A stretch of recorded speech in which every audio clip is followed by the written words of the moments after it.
कि रस किसे कहते हैं। ठीक है, क्या है, रस। अब देखिए हमने पढ़ा है कि रस को ठीक है, काव्य को क्या कहा जाता है, रस की आत्मा। काव्य की जो आत्मा है वो किसे कहा जाता है, रस को कहा जाता है।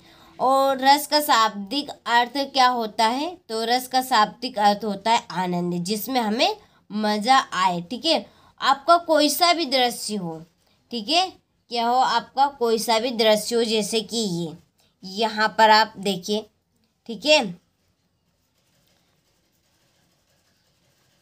बिलर, और देखिए यहाँ पर ये लड़का टीवी देख रहा है, कोई सा भी इसमें ठीक है दृश्य देख रहा हो, ठीक है, प्रदर्शन कर रहा हो। और यहाँ पर जो लड़की है, ये लड़की गाने सुन रही है। देखिए यहाँ पर ये देख रहा है, यहाँ पर ये सुन रही है, और यहाँ पर दो बच्चे पढ़ रहे हैं, कोई सी भी वो कहानी पढ़ रहे हैं, कोई सा भी चैप्टर ऐसा पढ़ रहे हैं। तो कोई सा भी आपका काव्य हो, जिसको देखकर या पढ़ के ये सुनकर आपको, ठीक है, खुशी उत्पन्न हो, यानी कि आनंद आए, मज़ा आए, ठीक है, मज़ा आए, उसे ही कहा जाता है रस।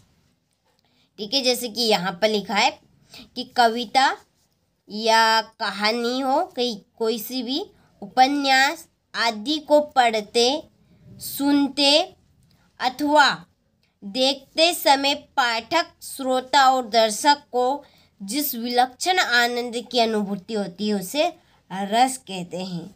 ठीक है, तो यहाँ पर है आपकी रस की परिभाषा कि किसी काव्य को पढ़ने, सुनने या देखने से जो आनंद की अनुभूति होती है उसे रस कहते हैं। ठीक है, क्या कहते हैं, उसे रस कहते हैं। तो आप जो चाहे वो परिभाषा लिख सकते हैं जो आपको अच्छी लगे। इसके बाद में आचार्य विश्वनाथ के अनुसार, आचार्य विश्वनाथ के अनुसार उन्होंने क्या परिभाषा दी है कि सा हृदय में स्थायी भाव का जब विभाव, अनुभाव और संचारी भाव से संयोग होता है, संयोग यानी कि मिलन होता है, कौन कौन का, विभाव, अनुभाव और संचारी भाव से संयोग होता है, तब रस की उत्पत्ति होती है। ठीक है, जब हमें क्या होती है,